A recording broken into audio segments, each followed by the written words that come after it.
there have been discussions about the French, a new offer from the French to offer a nuclear deterrent to the rest, on behalf of the rest of Europe. How are those discussions progressing?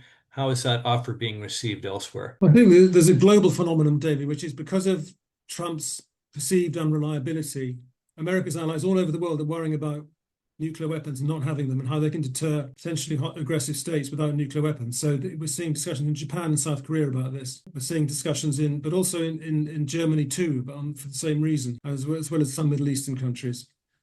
So I think there is some vague talk of, and Macron has mentioned this directly, providing some sort of deterrent for Europe from the French. At the moment, actually, the French deterrent is not available to NATO, while the British one is. But that could change, and certainly Macron has said that whatever happens, it'll be his finger on the true. He's not going to Europeanize the decision on who fires the nuclear deterrent. But I think he's talking about extending an umbrella to Germany, and Germany might be quite happy about that because Germany doesn't want to build its own nuclear weapons. But conceivably, it might one day do so, but it's quite a long way from taking the decision.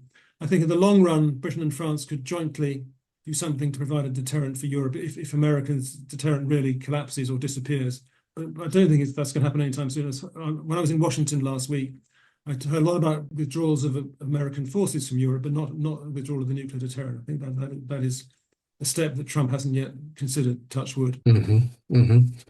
But yeah, even if the nuclear deterrent isn't formally withdrawn, as you've already suggested, its reliability and hence its deterrent effect has been undermined by the approach that the administration's taken, which does raise these questions then within the European context of sharing nuclear responsibilities or extending nuclear capabilities, or more generally cooperating across a whole range of security, defense more broadly defined, and economic policies.